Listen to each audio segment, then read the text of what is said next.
Thank you, Mayor. So I do want to go, since you did mention me, and about the streets, about the trees on the streets. Streets, yeah.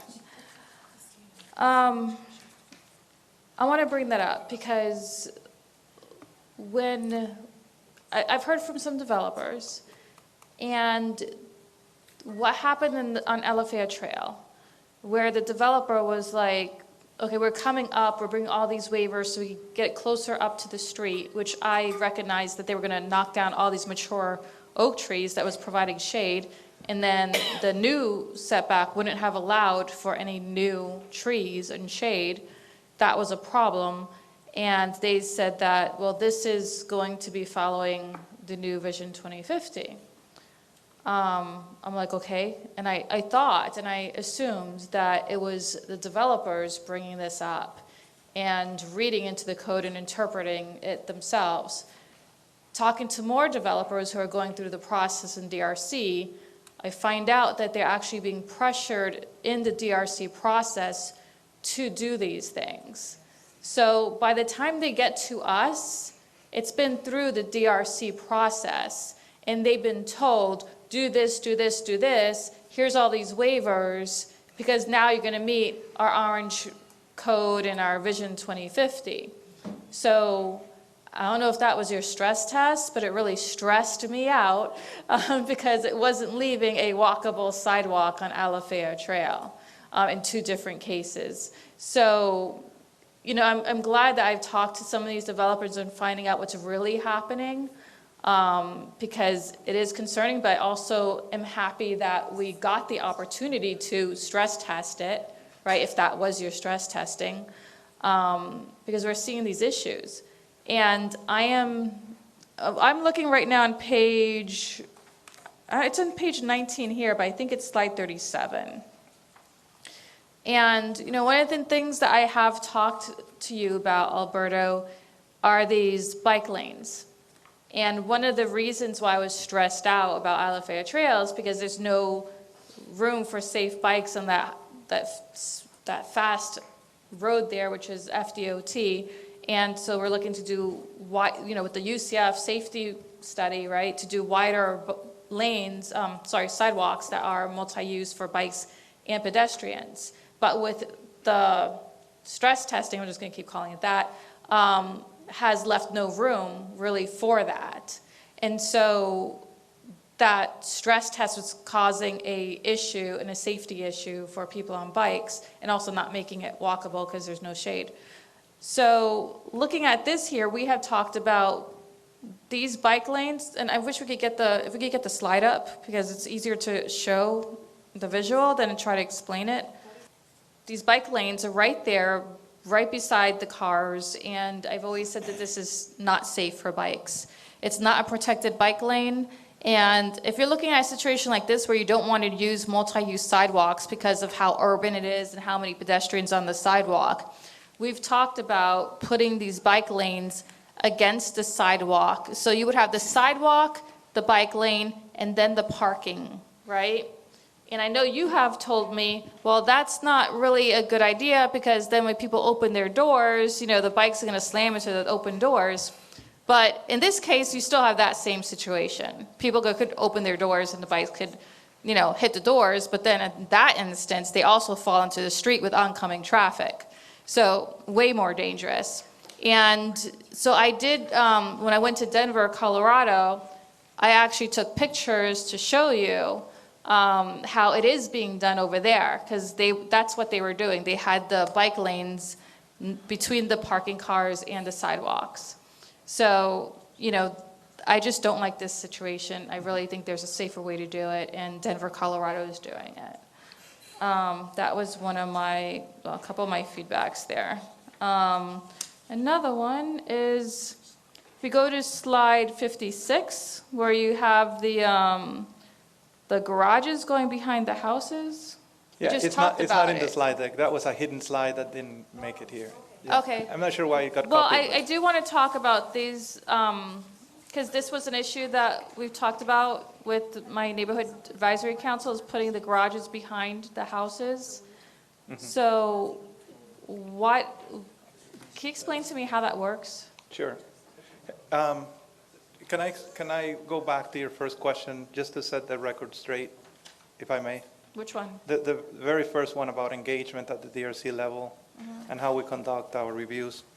So, Commissioner, the law of the land is in place. It's the adopted code today, and we review those based on those particular parameters. We have on the side conversations about interested applicants who want to know how their development program would behave in Vision 2050. The conversation, that level of conversation, whether it's stress testing or whether it's the alternative development scenario based on Vision 2050, never makes it to the DRC table. We conduct our business based on the adopted law of the land, the adopted code, and the recommendations are based and referenced only to those particular standards. Okay, So I just want to make sure that that is clear. Are the DRC meetings recorded? Yeah, Okay, so I will go listen to it so please that. do that. Yeah. And let me know if there's anything out of the ordinary in that Okay. regards. The Do garages? you want to talk about? Yeah.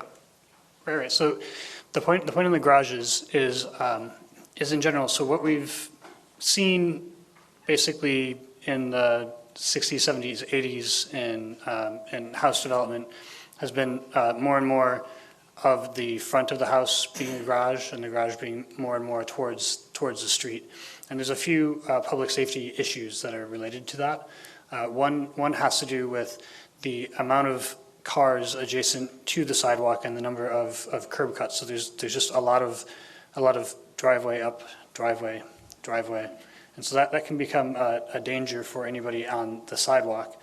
And then the other part of it is that what you tend to get as a result are the windows of the house not surveilling the street. So people in their living rooms don't have that sort of visual access to the sidewalk.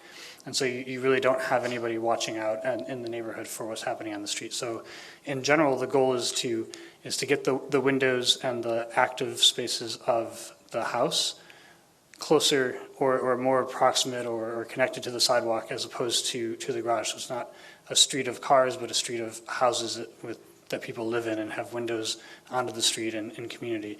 Now, the standards don't require the garage to go in the back. There is a requirement that it be pushed back a little bit from the front of the house and then it not be too much of the entire width of the house.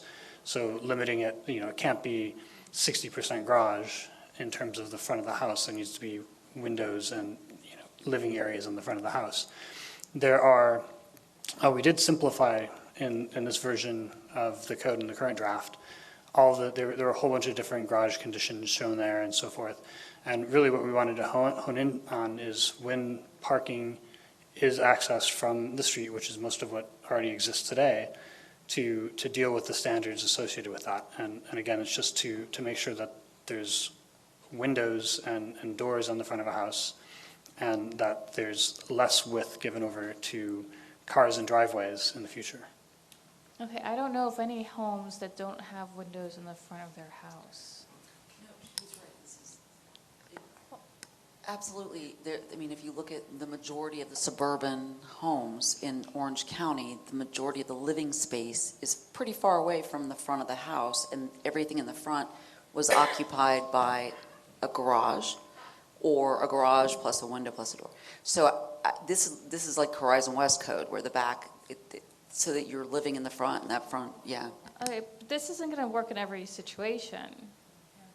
So, for instance, requiring people to put the garage in the back of the house. If it's like a 0-lot subdivision, I could see that. If it's, townhomes, whatever.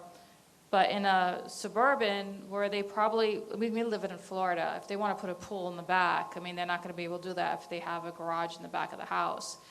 And I just really feel that the market should dictate whether the garage is in the front or the back or whatever.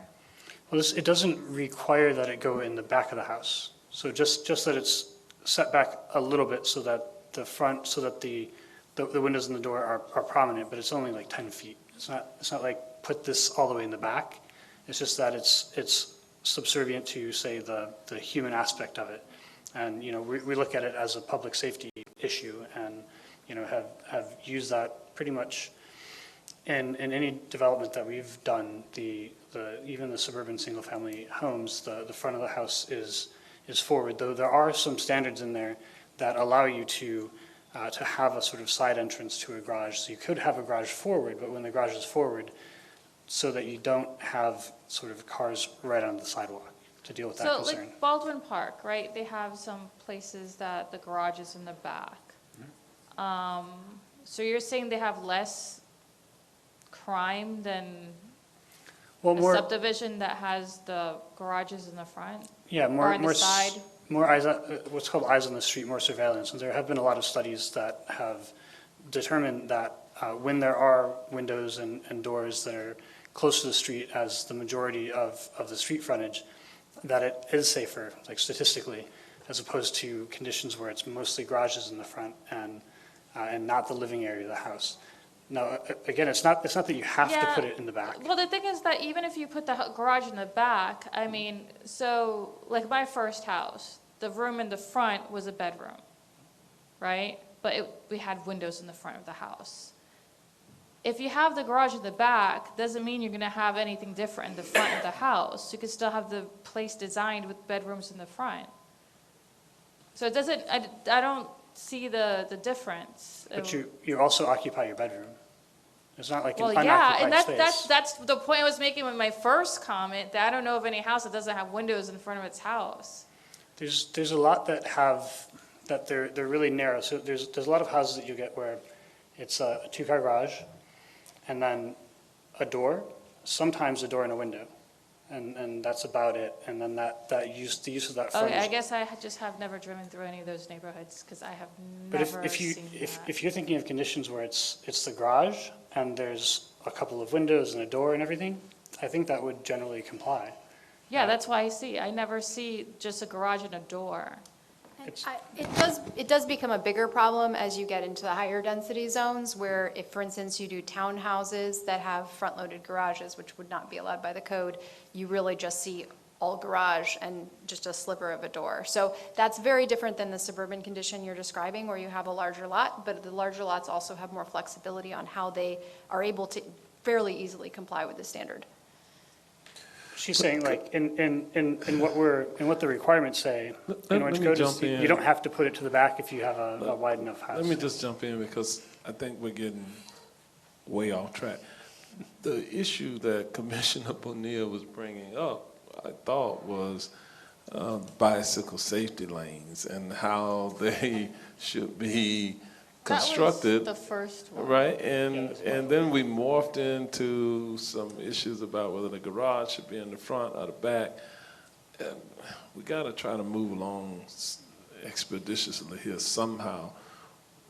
Yeah, I Commissioner, just, what is so it? What is it my- that you're trying to get to? My point is, I think it should be the market that decides where the garage goes based on that subdivision, if it's like townhomes, if it's larger lots, if it's zero lot. I mean, we can't just say for every single situation, So are you saying that know? the code should have some flexibility Yeah. depending upon the overall conditions of the neighborhood Yeah. to make that determination?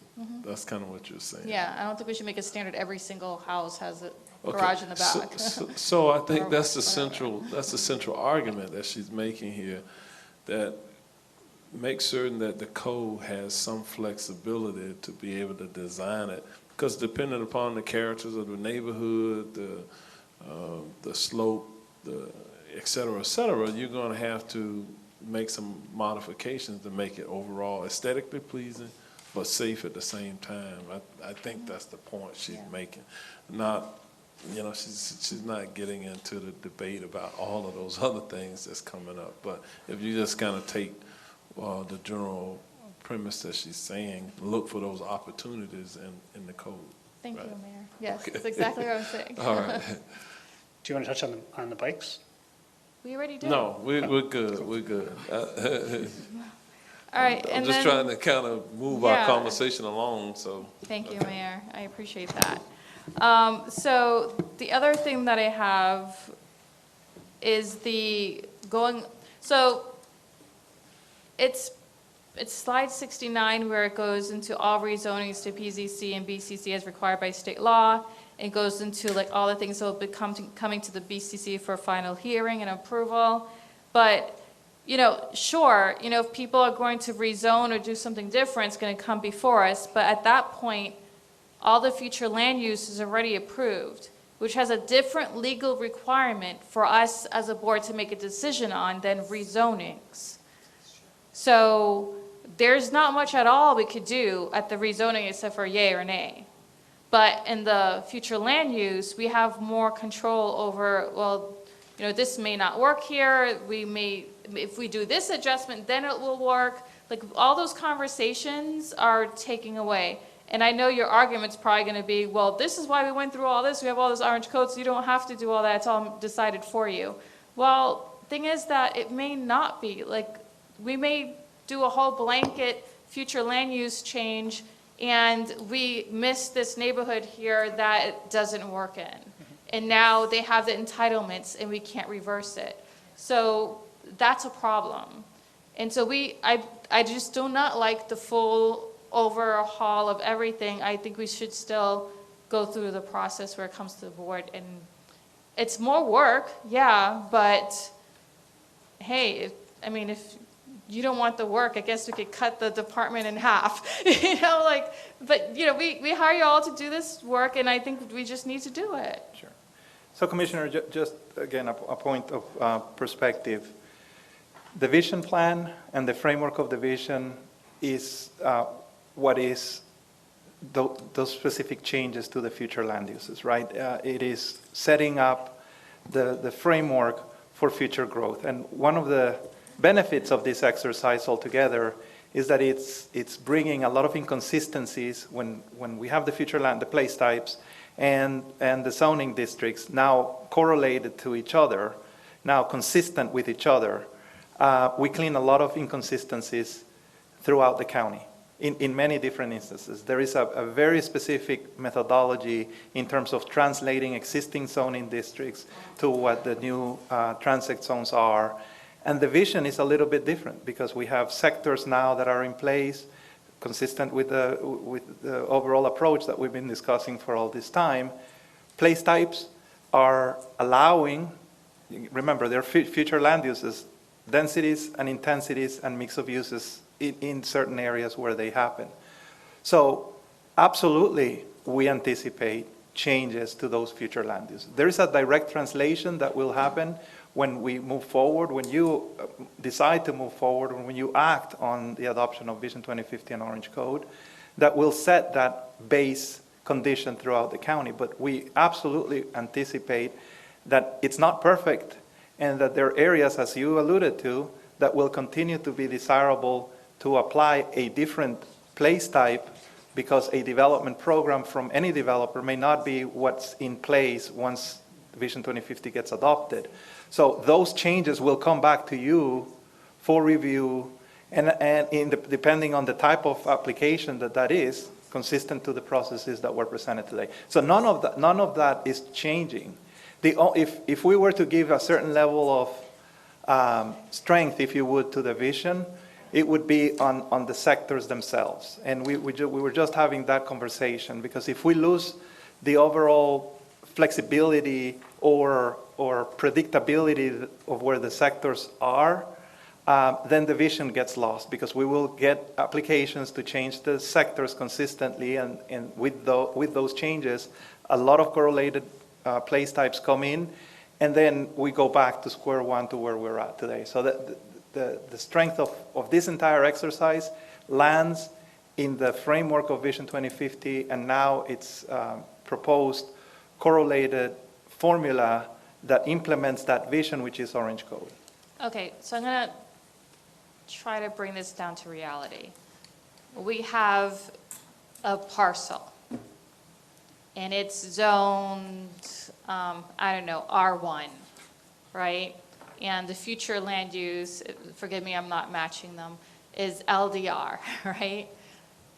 So now we approve Vision 2050.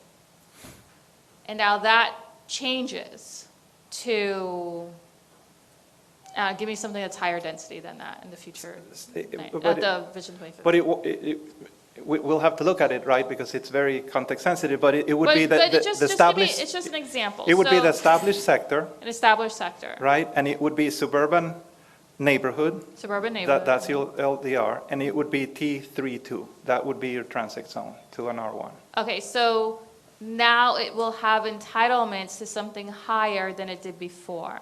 Higher densities? Not, well, the densities, because we're moving from 4 dwelling units an acre to 6, because the opportunity within that general place type to introduce along the edges missing middle product types.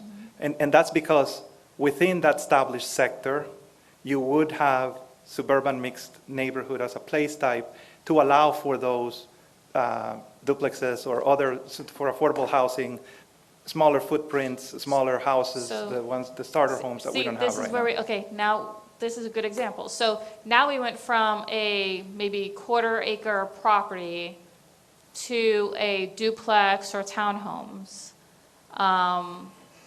But we don't know what that neighborhood really looked like. Because what if it really doesn't fit that neighborhood? Because we didn't like dig into every single parcel. Can we go back to the 4 units per acre? Like if this developer's now like, who has this parcel, I want to do duplexes and townhomes. Can we say no?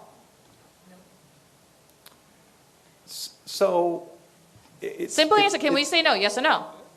If they're able to park it, if they're able to meet the standards, and if they're able to meet the required retention, and they can, and any conditions within the parcel itself in terms of wetlands and so on, upland developable acres, and they can meet it, yeah, I mean, that's what the future land use anticipates, that particular density within that place type. Densities, intensities. The only other difference maybe outside the established sector, which is another level of regulation that we don't have today, is the floor area ratio. The floor area ratio in the targeted sector regulates So let's additional. say they fit everything they're able to do, but it just, that neighborhood just doesn't fit, but we won't be able to say anything because everything fits. I mean, when I say fit, I mean like fit the character of the neighborhood, you know? Or like it's a historic neighborhood that's just been this way with historic houses or whatever, I don't know. Like it just, for some reason, let's say it's just not good for the neighborhood. We won't be able to say no because it fits. And So- it won't even come to the BCC because it's gonna be administrative. So there is a minimum requirement of lot widths, right? Of what? Lot width, in terms of the width of the lot. Yeah, There's but a I'm minimum saying requirement. everything But fits. that's where the density takes place. If you're able to consolidate within one parcel 2 different units, you know, the I reality is think- that in that particular scenario. Mayor, that this you're is ta- where it just keeps like, and That- just the answer is no, so, I mean, but. The answer you know, is. we keep taking more time because, you know, just want to, I don't know, but the answer is no.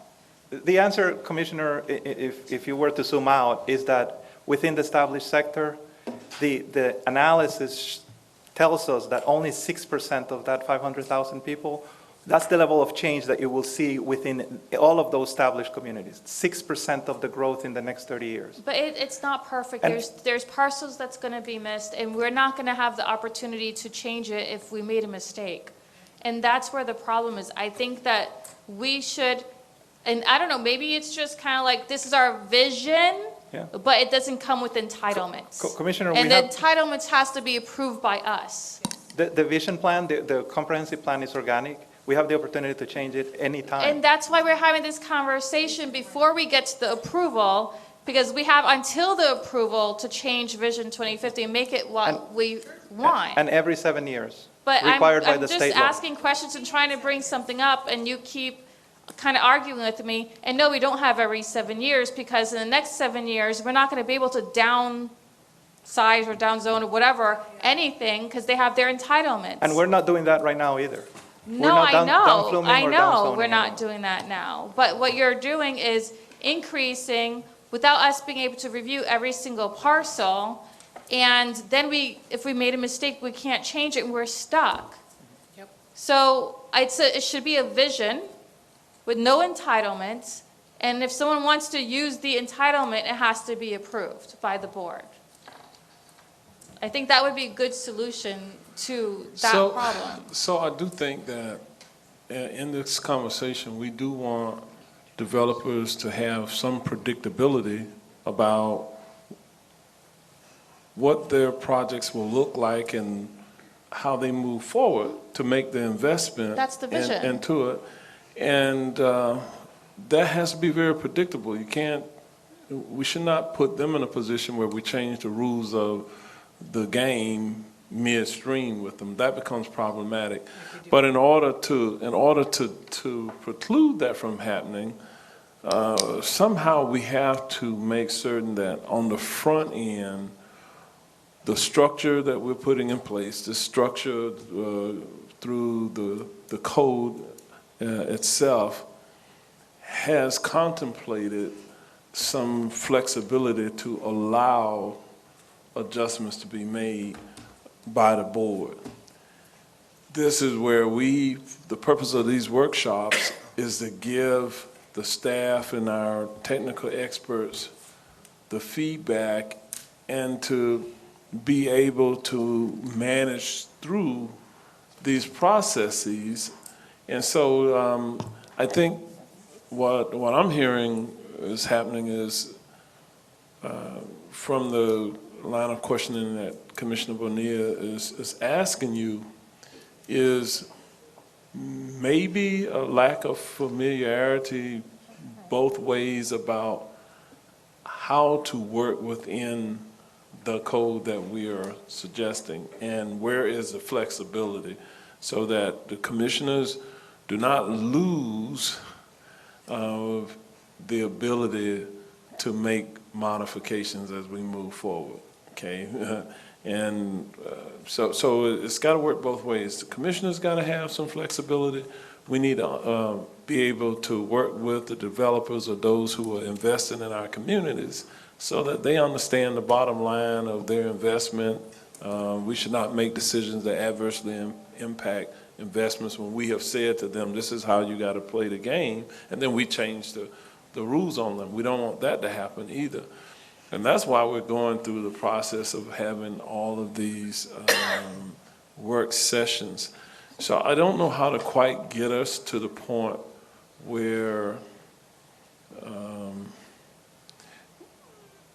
it's a little bit more, we understand, this is kind of complex what we're doing here, and we're kind of, I think there's both ways there may be some misunderstanding about it, how to apply it. We're talking about the application of these processes that is confusing at this point. So we're not yet at the point. So I remain optimistic that we can get to the point where any confusion about how we will apply this becomes less confusing. Because right now it's very confusing, and that's kind of what I'm hearing.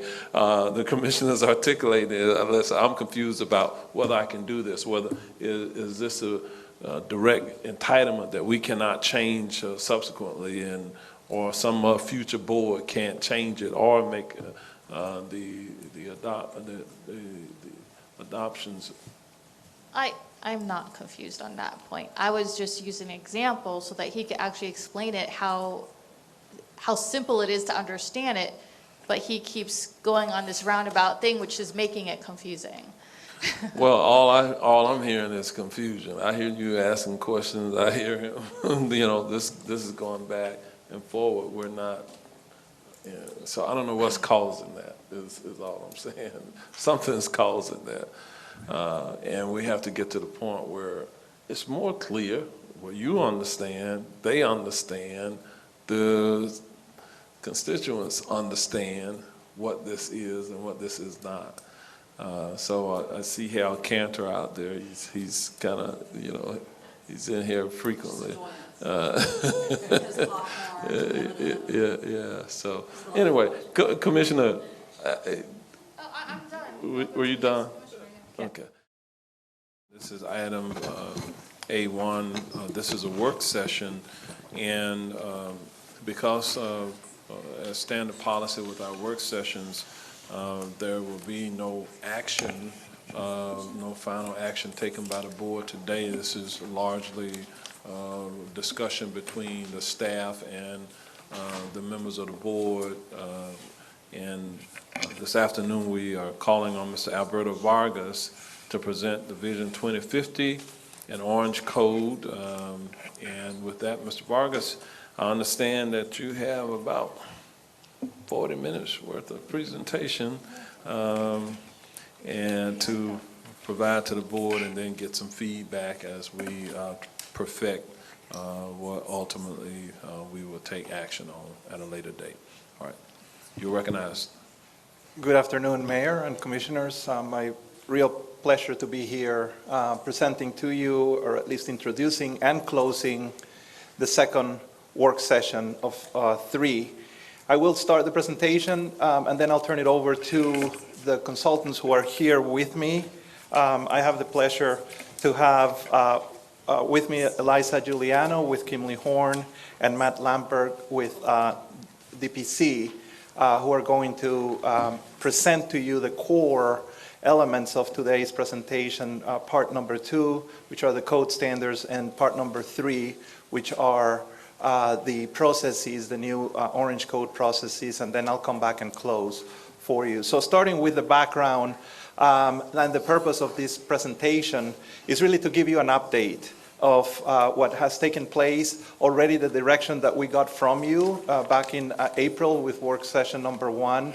And I will provide to you some of the, where we're at with the direction that you gave us on the action items we discussed.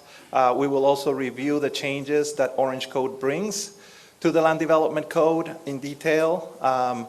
We will present how Orange Code implements Vision 2050 and its framework, and we'll share the necessary changes that took place while we were doing stress testing. And I want to make sure that that stress testing is defined. We did have some specific characteristics within certain areas of the county that were very peculiar, not only to the development community, but to residents as well. And we were able to introduce that exercise, which helped rectify some conditions within the code.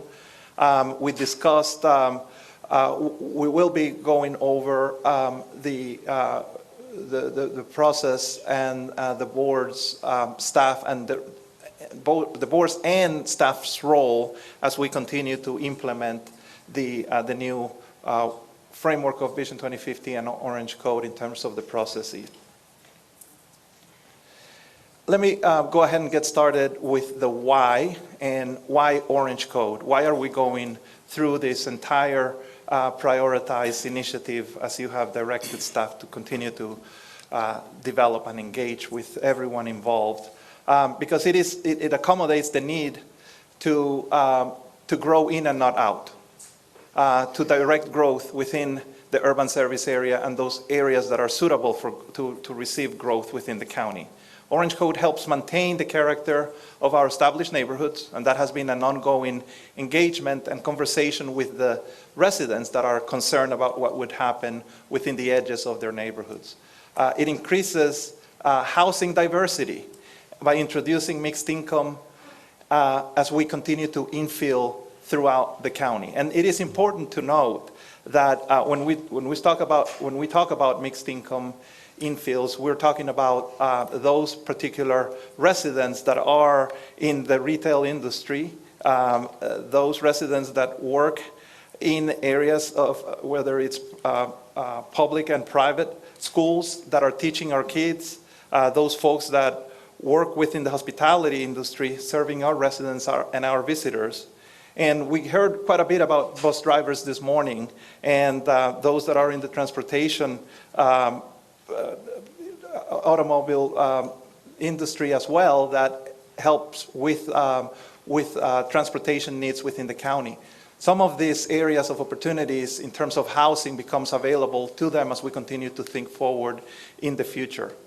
It implements the standards and compatibility measures where growth is being directed, and this is part of the why of we have a code right now that is extremely sensitive regarding those particular compatibility measures. And it is a code that is very context sensitive, and it adapts itself to the different areas of the county that we want to preserve, maintain, grow, and evolve from their existing conditions. We also have the firm statement that the reason why we're doing Orange Code is because it helps ensure suitable development and quality of life for the residents that continue to want to call Orange County and their existing neighborhoods their place of residence. It fosters economic development while maintaining the county's rich diversity, as I mentioned before. And now I'm going to quickly go into the what. What is Orange Code as a general question that some of you maybe continue to question as we continue to define it. And it is an update to our 67-year-old code. You know, we have never done it in the past. In the history of Orange County, we have not done a county-wide land development code update. And it is extremely consistent with what we have heard all along about making sure that the standards implement a diverse amount of regulations to implement the places that we like to continue to preserve, that we know are going to have to continue to change. But it's done in a form-based approach, which is the difference between land use approach of codifying a specific land development code within any municipality. The difference is that the place is defined by the overall expression of the buildings, the overall expression of the urban environment, because of its approach towards understanding that there is a relationship between the buildings and the public realm or the space in between buildings. So that is the form-based approach rather than the form being defined by the way the land use is part of that development program.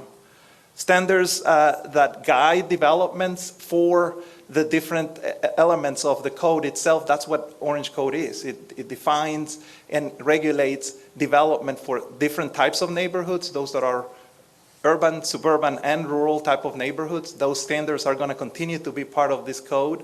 The centers and the corridors in the same manner, and different scales as well. And it improves the processes and efficiencies of plan reviews to plan for growth. I'm going to pause here for a second, Mayor, and I'm going to pick up on perhaps what you have consistently shared as part of the Board of County Commissioners, and many commissioners as well have identified the fact that growth is happening.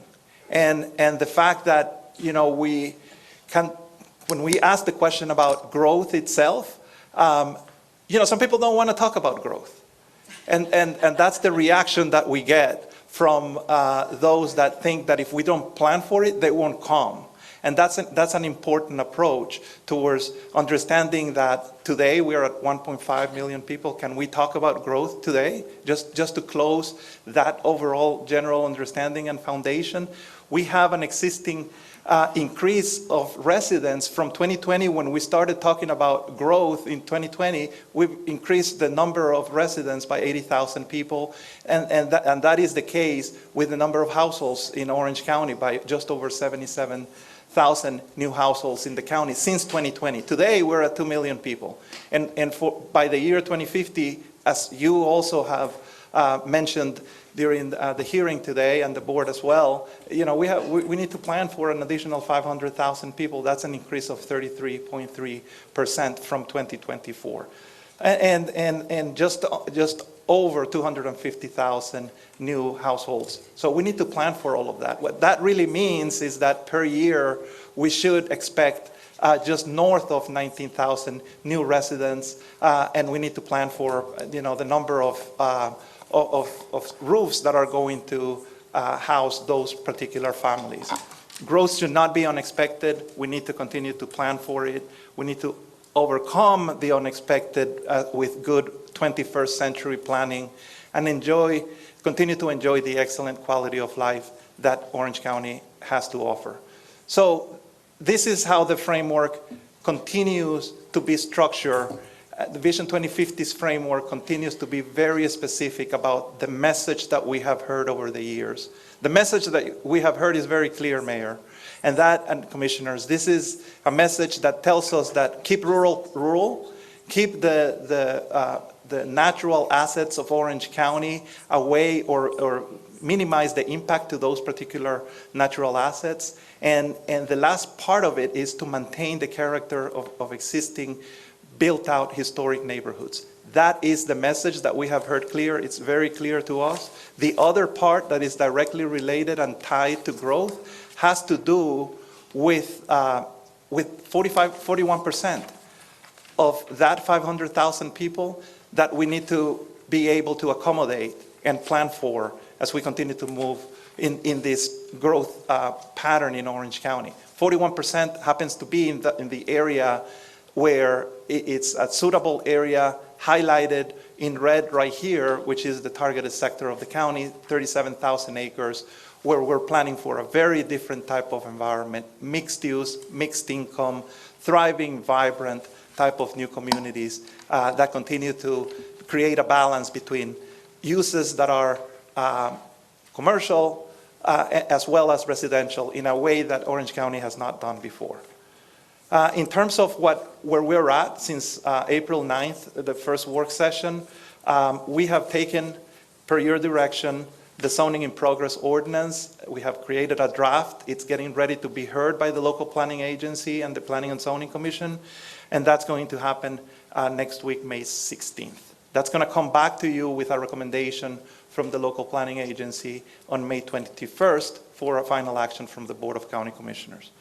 We've also taken the suggested plan development approach that was discussed and presented to you during that first work session, and now it's in draft form in Article 2, Section 2.17 of the Orange Code draft, and you can take a look at it. We can continue to share it with you if you would like to see the specifics of how that got translated into standard language.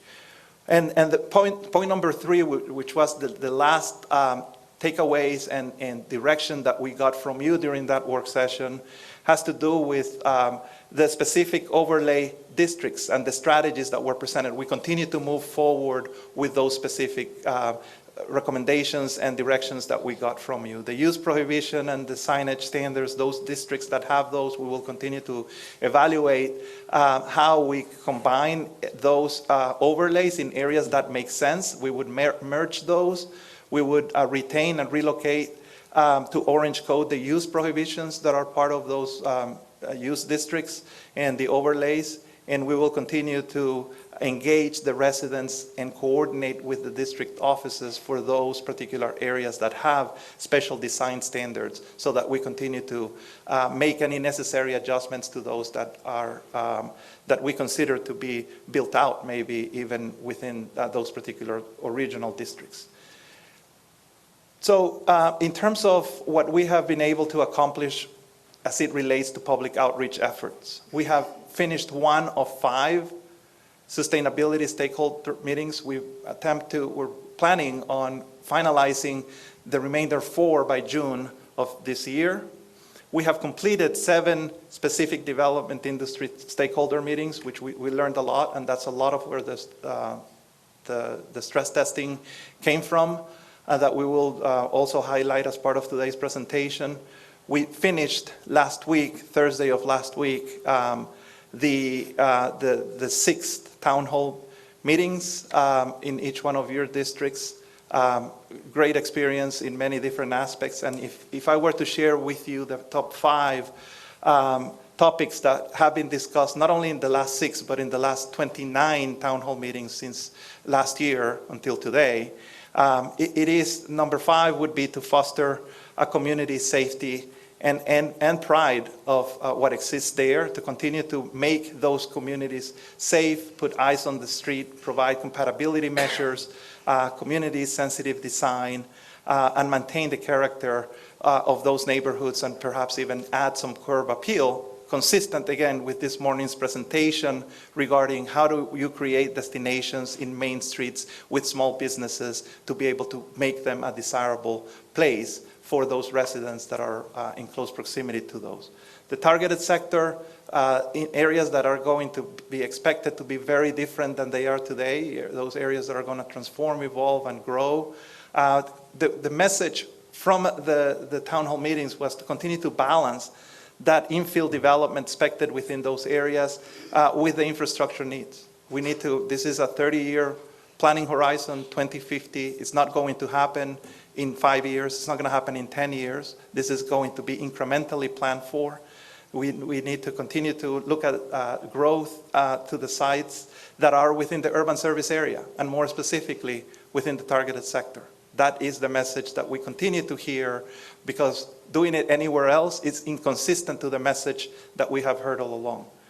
Keep higher densities away from the established and rural sector is part of the relationship to that area where we should all continue to expect growth. Orchestrate sustainability practices, regulate programs of open space, make sure that those open spaces, when they're commonly accessible by the public, apply some green infrastructure principles. We also talked about LID and making sure that LID is integrated within the standards themselves. Make sure that development happens with the consciousness of mixed use and mixed income, not only single use or market rate in areas that we're going to continue to grow. Rethink parking requirements, but make sure that we balance the parking need to avoid the problems that we have experienced because of the unplanned approach towards parking in established neighborhoods as well. So we're very conscious of that and continue to implement those standards in the Orange Code. Build community trust is number 2, and the effective community outreach and engagement that is in place needs to continue to stay in place.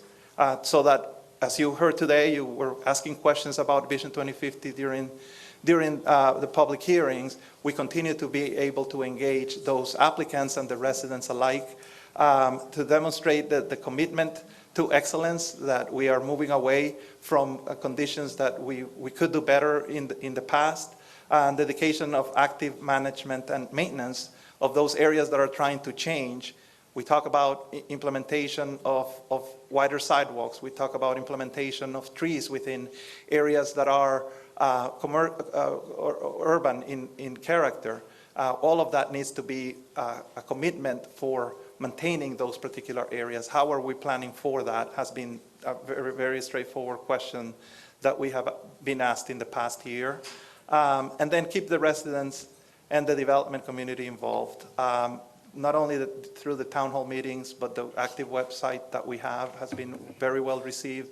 Effective communication tools, development forums, and community advisory groups.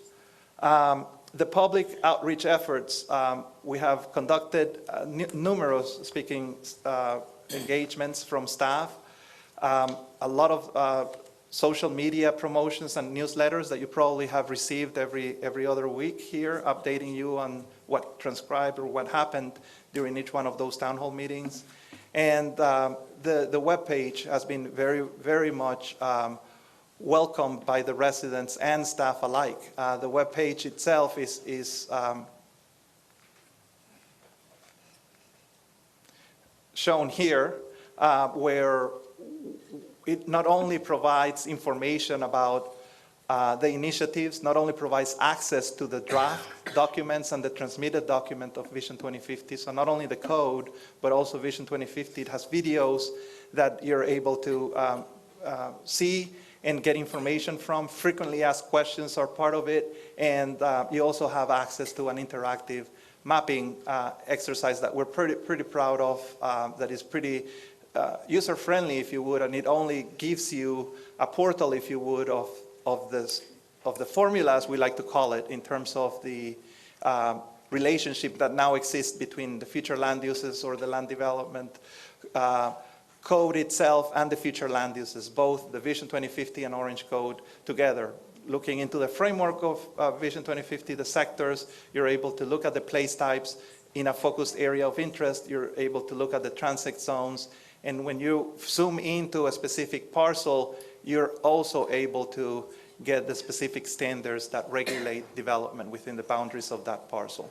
With that, Mayor, I'm going to turn it over now to Eliza and Matt. Thank you so much. All right. Thanks, Alberto. Mayor, Commissioners, thanks for having us here. I'll continue on this, getting into the standards and the basis of the code. This is a different code for Orange County, but it's not a different code. Say across the country, there's a lot of movement towards what's called a unified development code. That's what this is. It combines the way that land is developed with zoning so that they're coordinated from the beginning and more accessible to the public, more accessible to the development community as well. So we lay this out in 3 areas here: land development, uses, and zoning standards, which are part of the code. The zoning standards, which we're all used to talking about, that has to do with the character of buildings on their properties and the character of the properties. The land development has to do with the character of the neighborhood, whether that's a neighborhood, a corridor, or a center is defined in Vision 2050. Those are the land development standards. And the uses are sort of between them. As we know, the use doesn't necessarily define the character of a property or the character of a neighborhood, but it sort of fits between both, so we separate them as such. This is the organization of the document. It starts with the processes, and then it gets from the small scale to the large scale, zoning standards, the uses in between those, and then land development, the site plans, subdivision, roads, and open spaces that really develop the character of community. It's those areas in the land development code that are really the tie-in to Vision 2050. This is where Vision 2050 moves into land development, that creates the character of community, that moves into zoning, which tells each individual property and each development how they are not just one on their own, but they're actually part of a whole to build the county, the future of the county that the vision is looking for. So the place types within Vision 2050, which you've heard plenty about, those are really what really tie into to zoning through land development. This is really about coordinating both the land use and transportation, and also the amount, design, and characteristics of open space, how they work together. These are standards that are related to blocks and connectivity. Can you walk around? Well, one of the biggest determinants of being able to walk or bike around the community is to have smaller blocks and connectivity. That's also important for reducing traffic congestion on major roads. Also, the design of streets coordinated to the zone and the place type. How many pedestrians are we going to expect? A lot, not that many. How many bikes, how many cars? That's all coordinated between the land development code, between zoning and transportation.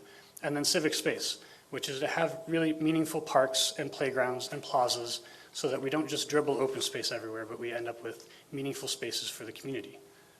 Eliza? So one of the most fundamental aspects of the code is creating connectivity. This is important for community character as well as a key for our transportation system. As you can see, many communities today in this region are designed in isolation without regard to what exists or what might exist in the future on the neighboring property. And that means that if your kid wants to visit another kid in the neighborhood next door, they have to go out to the main road, down maybe a 45-mile-an-hour highway. And that is going to influence your decision on whether you're going to get in the car and drive them next door, let them ride their bike, or even walk with them. We've created conditions that it's really unpleasant to walk, bike, or use alternative transportation. We shouldn't be surprised when people choose to drive everywhere. But on the other hand, by creating connectivity as part of new development, we can create opportunity for people to choose how they travel and make it more comfortable to travel by all of those modes, as well as take some of the transportation load off of our major corridors.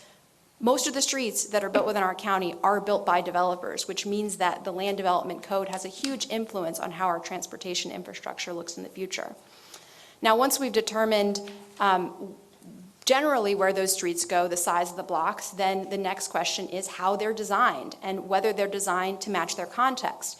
We're fortunate that FDOT, the Florida Department of Transportation, is going a very similar direction to what we're talking about with the transect-based zoning, where they're looking at context in terms of how roads should be designed in their standards that influence both FDOT roadways, as well as the standards that govern how local governments design their internal roadways. So we're able to look to these new FDOT standards to correlate them with different areas within Orange Code to create whether it's a Main Street condition or whether it's a residential or a rural condition. Just a micro example of how this might how this is influencing the code, you can see on the top right, This more suburban condition, residential condition with a continuous green planter makes a lot of sense in a residential area, but as you get into more urban conditions, that beautiful green grass is going to get, if we're in a successful business district, trampled by lots of pedestrian traffic, and then it doesn't look so great. So having the right kind of treatment in those border areas is really critical to having supporting community character and having that maintenance over time in a way that makes sense. And once you and that's just one standard that relates to context. There's a variety of standards that are both in the FDOT standards, as well as we're dealing primarily in Orange Code with those border zones, the plantings, the sidewalk widths, because FDOT is handling the standards related to more of the middle roadway. Matt? So that was, this is all in the roads section under land development, so it's really coordinating that design of the roads with the blocks and then the future zoning, because today, you'll know commonly you have a 24-foot road with building setback and individual parking and so forth, but to transform this into a main street, to transform a commercial corridor into a main street, it's not just the zoning on the side, it's also how the street is designed. So you have to combine both the characteristics of the buildings with the characteristics of the street together in a coordinated manner in order to make a place that's walkable and viable and vibrant. That has to do with things like on-street parking. We're addressing that in the land development section of the code. Street trees, Eliza zoomed into the updated graphics of the sort of characteristics of the space between the sidewalk and parked cars. And really the goal is to create places that are walkable and vibrant, that support businesses and that people want to spend their time in, but are also properly scaled to the community. And you have to combine those transportation standards to make sure that we can move cars effectively, but also bikes and pedestrians, and support the businesses that are along the edge of roads. So streets are really important, but I also mentioned open space, civic space, the parks and plazas and playgrounds and so forth. And today there's not standards in terms of the quality, it's just quantity. So we want open space, but there's no specification in terms of what the characteristics of that space is. You can dribble it sort of anywhere in a development. That can be a stormwater pond that's not really usable to anybody. Instead, what we want to focus on is that the open space is meaningful, so we call it civic space. And those are spaces that are recognizable as squares, that people would recognize as a place to stop and play, have a picnic, throw a ball. Those sorts of things that are quality open space for the community in the future. So we have open space standards, but they're really focused on ensuring that the characteristics of those spaces are useful to the community in the long term. And so those standards here are detailed by sort of types of spaces, are the types of spaces appropriate to the context, just like the roads. And we address issues like minimum size and programming and so forth. And it's really a focus on quality to ensure that the open spaces that we're getting throughout the future support the longevity of the community in the county. Now we're going to shift to talking about uses. We've been talking about the fact that this is a form-based code, and that's essentially in opposition to a use-based code. The form comes first, but uses are still important, and there's uses that are appropriate in certain contexts and inappropriate in other contexts. So we are dealing with the use table as well. But what we're able to do as part of this, because we're taking this form-based approach, and because, frankly, the use table was pretty outdated, we were able to take a use table that was over 40 pages, very difficult to navigate whether you're a resident or whether you're an applicant, and reduce that down to just 3 pages, using more modern graphics as well as consolidating redundant uses. Do we care whether it's an accountant or a lawyer in that office space? And we had that fine grain level of differences between uses. So when we're talking about the higher T zones, so the centers, the cores, those are allowing more variety of uses, both housing types and more variety of commercial uses. In the lower zones, the residential zones, of course, those are a narrower band of uses that are allowed. But particularly in those higher, more intensive center zones, having those uses allowed in the same building or next door to each other means that you can go downstairs and get a cup of coffee. It means that you can go next door and get a cup of coffee. Right now, that is illegal in most of our conventional zones in the county. So that is a significant change with Orange Code. I'd say for the most part on that change, it's really in allowing that residential to be added to places that the commercial's already allowed today. Not really vice versa. So to allow that greater growth on those commercial properties, but in a manner that mixes uses.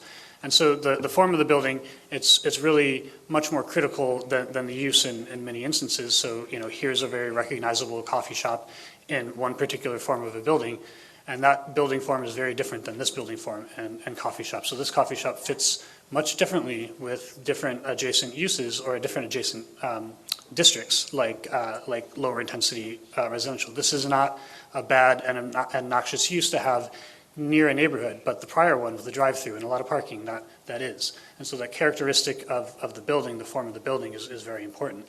Here's another coffee shop that's more in a Main Street environment, and hey, this one happens to have cats in that. I don't know if that was a separate use before, it probably wasn't even allowed. But the most important thing here is that it's in a building on a Main Street and it is compatible. It's compatible with housing above, it's compatible with other uses next to it. And that Main Street is really what makes up the characteristics of place. So that's why we don't focus so heavily on use. However, the uses are also very specifically regulated throughout the code, especially to deal with externalities and adjacencies. And Liza's going to talk about that.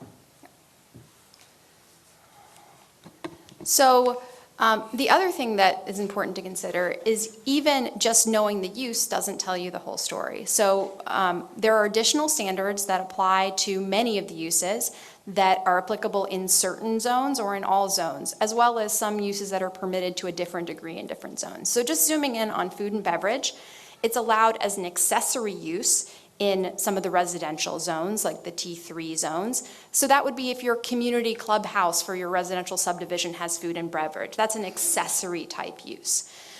But they're allowed as a principal use in T4 and above. Now, when we look at some of those middle zones in T4.3, it's allowed as a principal use, but this is still a more residentially focused zone. So the idea here is that this should be a coffee shop or a restaurant that's really meant to serve local residents. So it's limited in size. There's a big difference. We don't care so much whether they're serving coffee or tea. We care if it's a 2,000 square foot building that's serving the local residents versus a larger structure that's bringing in people from all over the county. We also have things like hours of service. So if you are in that more residentially focused area, and when I say residential, we're talking about multifamily. This is not a single family subdivision. It has limited hours as well, so not allowed to operate past 10 p.m. within this particular zone. And then as you get into the higher, more mixed-use zones, you're allowed a broader range of types of buildings, and you start to lose those limitations. Now, there are some things that are also governed by other areas of the code, such as alcoholic beverages, which has its whole own set of code standards that are not being changed. So we need to make sure we're checking all those boxes, carrying over the types of standards in the existing code that are important to residents. So now moving into zoning standards, this is where we're talking more specifically about the dimensional standards of what you can do on a particular lot. So we have to deal in the Orange Code with the whole range of types of environments that are within the community, going from T2, which is the more rural area, which you see on the top right, to T5 and 6, which are the more urban mixed-use areas. Now, if you look at all of the white text, those are all standards that are already governed in some manner by the code today.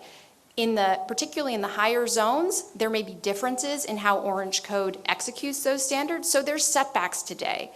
There are setbacks in the new code. Those setbacks may be different, particularly in those areas where we're talking about transforming and evolving. They may be very close to the existing code in the maintain areas.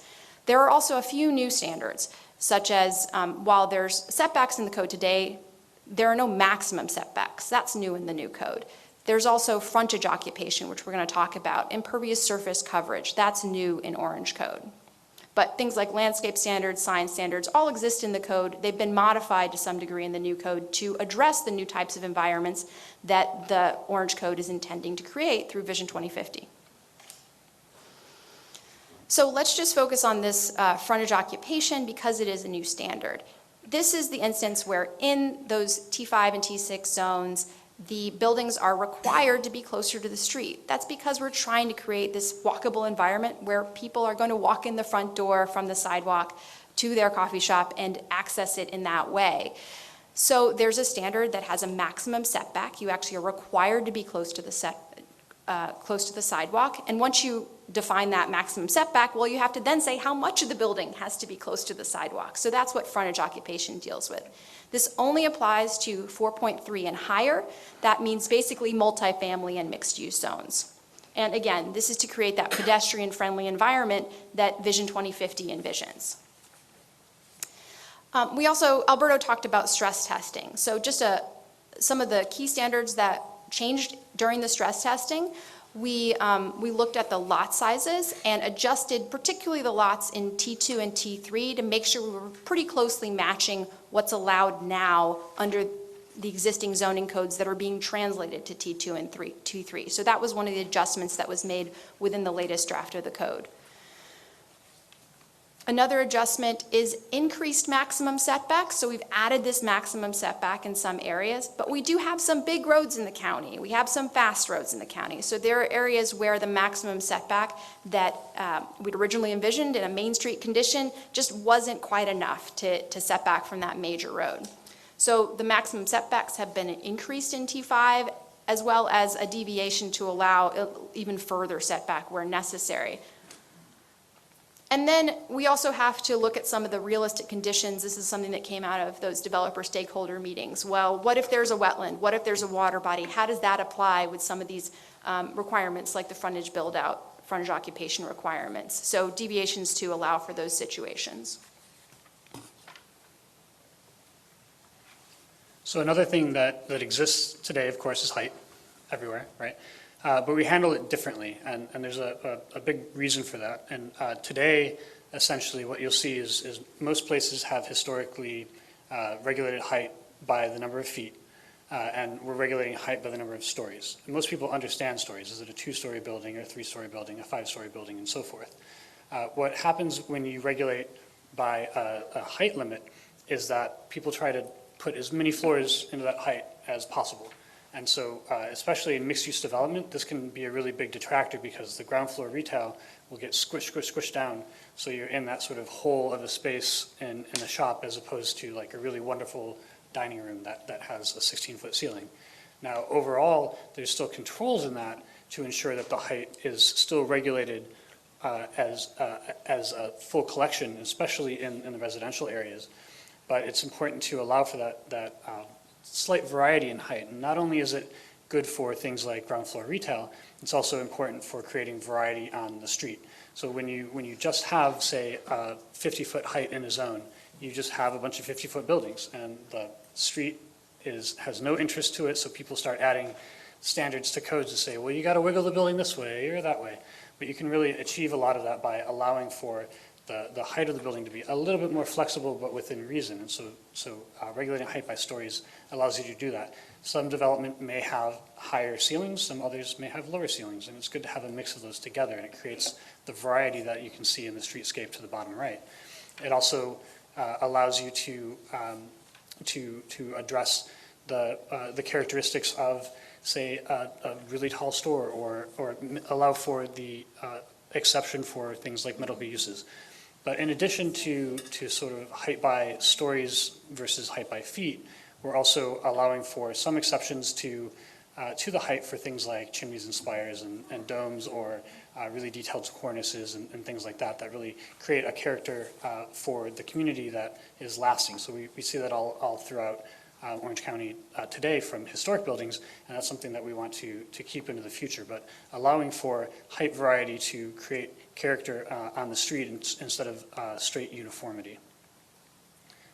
There is also a half-story piece to all of this. So in the lower scale zones, in T2 and T3, we do have a half-story allowance, and that really allows you to have an additional half of your square footage above, and that allows for compatibility with a lot of the existing development at 35 feet. So 35 feet is really somewhere between 2 stories and 3 stories, and that 2.5 story really allows for compatibility in that.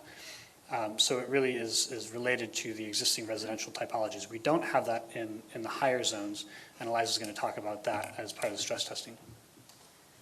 Yeah, so in terms of the stress testing the heights, we did make some changes as part of the stress test. One of those was actually removing the half stories in T4-2 through T5-1, because while it did create some opportunities for variation, it also created some issues with adjacent zones where developers might be consolidating properties with different zones. It forced them into some weird situations. So we removed the half stories, in some cases rounding up, in T4-2, T4-3, T5-1, and then made some general height adjustments to get the spacing right on the different zones. The other major change that was made as part of this draft was adjusting 6.3. So 6.3 was originally envisioned as the I-drive zone, so it actually had unlimited height. That was never really intended to be extended to other areas of the county. Vision 2050 includes 6.3 as correlated to some areas of urban and regional centers, as well as the tourist activity center. And there is a need to allow higher heights than what's allowed in 6.2, but not unlimited. So the now 6.3 is a 12-story max in most of the areas where it would be correlated, and it's not correlated in that many places, but in those areas it would go up to 12 stories. And then in one future land use district, the tourist activity center, where we're already seeing these kinds of developments approved as PDs, it goes up to 25 stories. So back to the tie into zoning and height and all this, it's really a lot of this is about compatibility. And the reason that we're using these T3, T4, T5, our sort of nerdy transect speak, is that it helps us determine compatibility. So we know that there is an incompatibility between T3 and T6. It's just obvious to us. It's a lot easier to determine that than between a use-based zone and another use-based zone. We know that 6 to 3, well, that's not great. That may be an existing condition that we see occur because of the mapping, because of how things are already zoned today. But now we are able to determine when you need to deal with compatibility more specifically. But if there's, say, T5 adjacent to T5, we're not so concerned about the uses. These could be apartment buildings, these could be offices, these could have retail on the ground floor. The use is less important. It's really that the zones are compatible with each other. So the transect allows us to, between use and height and other standards of the code, setbacks and so forth, to manage compatibility.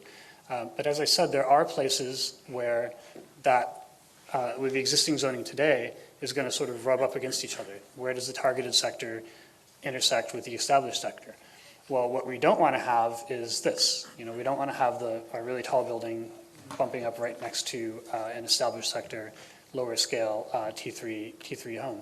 So we're working through a number of standards, and we're even talking about some additional setbacks today in terms of dealing with compatibility. But the goal is, and we specifically call this out in Orange Code, is to require some height restrictions within distance of that incompatible, that sort of lower scale zone, require an increased setback, and require in these locations landscape buffering to further deal with the setback condition.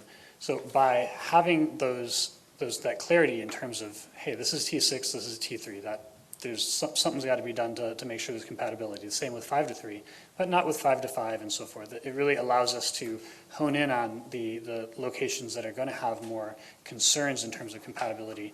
And really from a zoning standpoint and a sort of future land use standpoint, the goal is to transition the zones as smoothly as possible, both in the translation as much as we can, but also in the standards from the Land Development Code that set forth how new development occurs to continue that smooth compatibility so that in the future you're not running into the same issues that we might have today. Another area of focus is parking, and this has been a big topic at some of the community meetings, and we also know that staff hears this from the community on a regular basis. And we've heard both sides. We've heard on the one hand, folks who want to make sure that they have parking when they get to their destination, that are concerned about overflow parking from uses that maybe are close to their home or close to their business. On the other hand, we're hearing people who are concerned about the environmental impacts of having too much parking. They're concerned about the cost implications of having requirements for parking that drive up the cost of housing, particularly as you're getting into multifamily housing, particularly as you're getting into structured parking, where parking becomes much more expensive. So we're hearing, on the one hand, concerns about having too much parking, on the other hand, about concerns about having not enough. So we've tried within the updated parking table to really balance that and hit it right on the nose. And we've also added reductions in flexibility where it makes sense. So within the T6, which is the most intensive mixed-use zone, when you're next to premium transit, you can get up to a 50% reduction in parking, because that's where you would expect people to really be able to take advantage of that transit. There's also maximum parking so developments aren't really overdoing it and creating situations like you see on the top where you've got these vast parking lots that are just underutilized 100%, or even on Black Friday. There's a whole movement of documenting Black Friday parking that's just empty, especially as the environment changes around retail. We also are providing opportunities for shared parking. So if there's two uses, one that gets more use during the day, one that gets more use during the evening, such as an office and a restaurant, they're able to count those parking spaces towards both uses to a degree.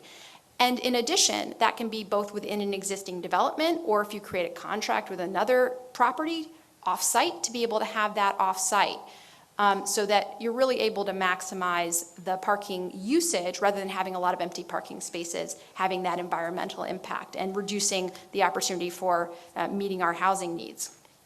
Now, the walking distances are different depending on context. So in a suburban area where it's not necessarily a great walking environment, people are willing to walk a shorter distance. In an urban area or near a transit, those walking distances that are allowable for off-street parking are a little bit further. One of the other things we've heard a lot about is that there's a lot of substandard streets in the county where people, if you have people over for dinner or for your kid's birthday party, there's people parking on the street, on streets that really were never designed for that. So as new streets are constructed, the idea is to make sure that they are constructed with the idea that people would be able to park on street, so you'd have that visitor parking. And as in any place where there's significant development, there may be opportunities to add more on-street parking to manage those kind of situations. And now we're going to close out our portion talking about the process. So that's dealt with in administration. And I couldn't help, I did not plan this, but I have this notebook from the Orange County 2012 Redevelopment Conference that I've had this long. Maybe I'm not taking enough notes, but this is a conversation we've been having for a while. So one of the things that was talked about at the very beginning of this process was a need for streamlining. There are needs out there in our community for housing. There are needs for different uses. And streamlining and being able to support the private sector in getting those needs met is an important part of this process. I want to tell you that the most important part of streamlining that's happened is what you guys have been engaged in. Vision 2050, proactively mapping where development should happen and creating a future land use map that identifies and guides growth to the areas that you as a policy body have identified as desirable. That's the most important streamlining thing that's happened, because that reduces the need for comp plan amendments, which is a lengthy process. And the next thing is the zoning districts that we're talking about today. So the first point there is that there are more flexible zoning districts. So along a corridor, what you have today is this checkerboard of commercial versus multifamily versus commercial, and the need to rezone between them, and no zones that actually accommodate a mix of uses. So the more flexible zoning districts that are part of Orange Code are kind of a basic modernization that, as Matt said, is happening around the country to meet where the market is today, and in fact, the most sustainable types of development that are happening today. And as part of that, there's a one-time administrative rezoning to align the zoning map with Vision 2050. So that reduces the need for frequent requests for rezonings. And the last piece here is every PD is a rezoning. Not only is it a rezoning, but it's a rezoning that requires a significant amount of staff time. It requires a significant amount of applicant time. and a significant amount of your time to renegotiate sometimes the same standards over and over. So that's why we're talking about things like embedding compatibility standards into the code, so we're not renegotiating the same standards on every project. And I talked about the administrative rezoning. Of course, all of this is within the transform, evolve, grow, maintain framework. So there are the areas identified where significant change is expected to happen, and there are the areas identified where very little change is intended to happen. And all of that is built into this administrative rezoning. So in terms of the specific processes, this slide talks about different types of rezonings. So all rezonings go to the Planning and Zoning Commission and the BCC as required by state law, no matter how small or how big. Right now, the conventional rezoning process is pretty simple. In fact, it's probably a little bit too simple to handle some of the bigger projects that come before you. And that's why the PD process, that's one of the reasons the PD process was created. So what Orange Code does is it takes that existing process for small and applies it to small area rezonings. So for those properties under 20 acres with just one transect zone, pretty simple. Those go through a process that is very similar to what any conventional rezoning would go through today. But as those projects get bigger, a little more process gets added on. It's not as much process as it would be for a PD because the standards are already in place. There's already a significant amount of predictability for the community and for the developer. But there's still a need for more review by having a concept plan that this body can look at and react to. And as you get to the largest projects, in this we've identified as over 40 acres, you get that master plan review process. And that actually applies to rezonings, but it also applies to development applications, even if they already have their zoning, so that there is an opportunity for community input and for the board's input put on the larger projects. So that's a wholly new process. And for development applications, so the three basic types of development applications within Orange Code are subdivision, site plan, and development plan. Subdivision plan, the PSP process, is one that you are all very familiar with. There are new standards that will apply to it around the things we've talked about, around connectivity, around civic space, but otherwise it's very similar to what, from a process standpoint, what you would be doing today. And again, that's defined by state law as any subdivision of land with 3 or more lots. State law also dictates that the board sees that at some point in the process, and the Orange County has chosen to make that at the preliminary subdivision plan level. Site plan is most similar to what today would be a standard permitting process for a property that already has its zoning and goes straight to permitting. Now this development plan is where we've again added a little bit more process than what would be today for a conventionally zoned property. But remember, not that many projects today go through conventional zoning. So many of them go through the plan development process that many of them are already going through what would be a similar process to this, which is the development plan. So the development plan is pretty similar to what happens now with plan development projects, where there is an extra step of going through the development plan that's reviewed by the DRC committee. And this would be applied to projects that are more than 6 acres but are not subdividing. Essentially, this is a project that has multiple urban blocks, multiple blocks. Again, very similar to the existing DP process, but with more clear existing standards that they're following. So just to answer re-answer 2 of the biggest questions that you might have, when will an application go straight to permitting? If it's less than 6 acres and it's not subdividing. Today, those projects, assuming they already have their zoning, would go straight to permitting, and they will continue to do so under Orange Code. The other big question is what we talked about earlier with streamlining. How are we balancing streamlining with the fact that there needs to be the right standards applied and there needs to be an appropriate level of review? More projects will go through conventional processes, those processes that would apply to conventionally zoned processes, because we're not sending projects through the PD process. So that is essentially the streamlining, that more projects are going through the conventional process. Because of that, we've added a little bit more review to some of those processes, which we talked about. But essentially, we're not reducing any existing processes. We're actually adding a little bit of process, but we're sending far more applications through that conventional process. So the board's role in any conventionally zoned development application is either the same or more robust than it was under the existing code. The difference being that Orange Code includes the standards that were previously negotiated under PDs to ensure character and compatibility.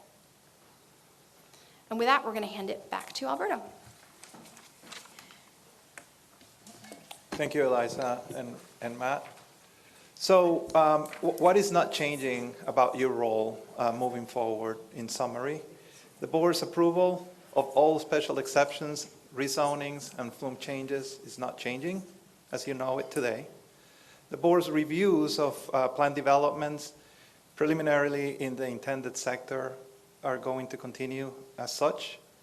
The board's approval of all preliminary subdivision plans, as you heard Eliza explain, will continue to be the same. What else is not changing? BCA reviews or variances, transportation concurrency, requirements and vesting, and OCPS, capacity and concurrency requirements are still going to be the same. In terms of the staff level of approvals, in terms of the permitting, compliance with review of the conventionally zoned applications, that will continue to be at the staff level, similar to existing processes today. With the differences with new standards. Minor deviations, this is one area that we continue to expand from the current adopted form-based code in the county, which is the I-Drive district. We have deviations that only allow for them to happen when there are special conditions, such as the preservation or less impact to an existing wetland or a water body, or saving trees. But they always, if there is a requirement that is missing, not being met by the standards, only by a few feet or inches, they would always have to meet the intent of the code. We have the additional uses that are permitted with additional standards. That is staff reviewed, that is part of a new process. Waivers from PSP's requirement that it stays at the DRC level, that's the existing process, and non-substantial amendments to the master plan. Those are changes below specific thresholds. Those are still existing today and the DRC review level, similar to PDs and any PD amendments today. So in summary, Orange Code improves the processes and efficiencies of plan reviews to plan for growth, provide the standards that implement the vision to be able to continue to grow in and out, redirect growth where it's intended to take place in a much more sustainable manner, help preserve the quality of life of those residents and neighborhoods, and Orange Code regulates the development of vibrant places that provide options to live in a much more affordable lifestyle. The board's role in the approval process, as just presented, is not very different than the current road. The rules are in place and the code provides much more predictable results. With that, Mayor and Commissioners, you have seen this timeline before. We're here today, May 7th, with the second of 3 work sessions. We're going in front of LPA twice within the next several weeks. May 29th is going to be the first work session in front of them, and the second work session would be in June 20th. We come back to you, or to the third work session on June 4th. That's when we have transportation, public schools, and environmental updates. That's the third work session. That's the content. In terms of going to the final Orange Code development draft, received that from the consultants, that will be in July. And then August, the third Thursday of August, which would be August 15th, we have LPA BCC adoption public hearing with a recommendation to you for the 2 hearings that are anticipated to take place in September for the first and second hearing of Orange Code and the final adoption of Vision 2050. With that, that's the end of the presentation. Mayor and Commissioners, we're here to answer any questions you may have.